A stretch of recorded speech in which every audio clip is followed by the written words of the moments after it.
Apple Watch almak isteyenler ya da Apple Watch'ını değiştirmek isteyenler bana hep şu soruyu soruyorlar. Sümeyra, Apple Watch SE mi almalıyım, Apple Watch 7. nesil mi almalıyım ve bunların arasındaki fark nedir? Bugün elimde Apple Watch SE var. Ben bunu ofiste test cihazı olarak kullanmak için satın aldım. Şimdi bunun kutusunu beraber açacağız ve bu arada bu cihazın teknik özelliklerinden söz edeceğim. Aynı zamanda Apple Watch 7 ile karşılaştırmalı olarak gideceğim. Şimdi kutu açmayla başlayalım. Çok basit bir kutusu var. Saatin kutusu ve kordonun kutusu. Küçücük saat için niye bu kadar uzun kutu yapıyorlar hiç anlamıyorum.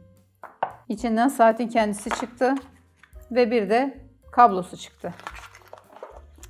Bu kadar. Ben kendim günlük olarak Apple Watch 7 kullanıyorum. Bununla ilgili de bir kutu açma ve tüm özelliklerini anlattığım bir video yapmıştım. İzlemek isteyenler için aşağıya linkini bırakıyor olacağım. Şimdi kolumdaki saati çıkarayım ki karşılaştırmalı gidelim. Şimdi Apple Watch SE ile Apple Watch 7'nin kasaları, kasa büyüklükleri neredeyse birbirinin aynı.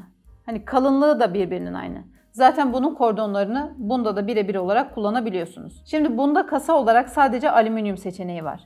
Apple Watch 7'de ise alüminyum, çelik ve titanyum olmak üzere 3 tane kasa seçeneği tercih edebiliyorsunuz.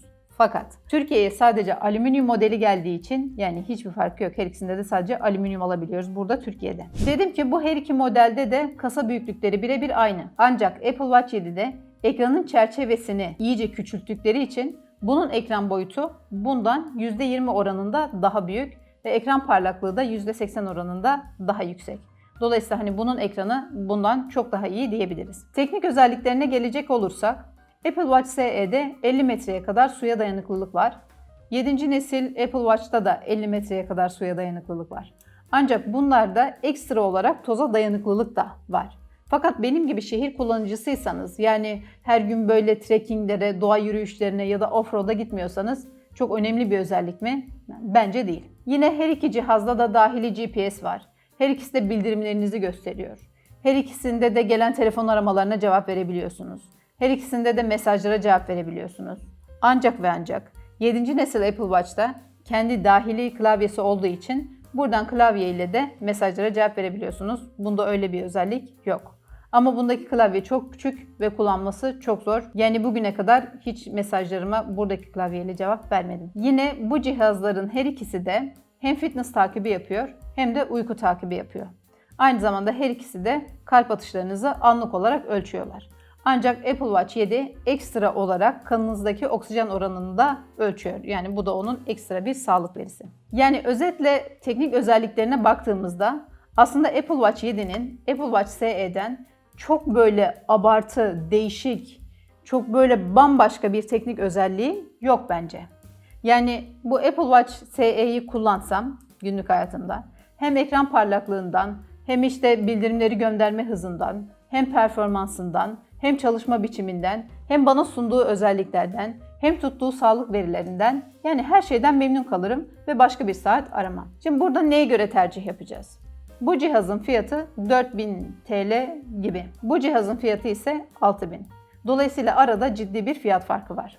Eğer daha uygun bir model bakıyorsanız o zaman Apple Watch SE almanızı öneririm. Yani bu saati aldığınızda hiçbir zaman pişman olmayacaksınız. Benim biraz daha bütçem var ve hem son model olsun istiyorum hem de biraz daha ekstra özellik istiyorum derseniz o zaman Apple Watch 7 tercih edeceksiniz demektir. Çünkü bunda dediğim gibi ekranı %20 oranında daha büyük. Hem daha parlak. Ekranı çizilmelere karşı daha dayanıklı. İşte toza dayanıklılık var. Ekstra kanınızdaki oksijen oranını ölçüyor. Dahili klavyesi var falan filan. Yani bu özellikler böyle çok hayati özellikler değil ama kullanmayı daha keyifli hale getiren biraz lüks diyebileceğimiz özellikler. Hani ekstra bütçeniz varsa o zaman 7. nesil Apple Watch tercih edebilirsiniz.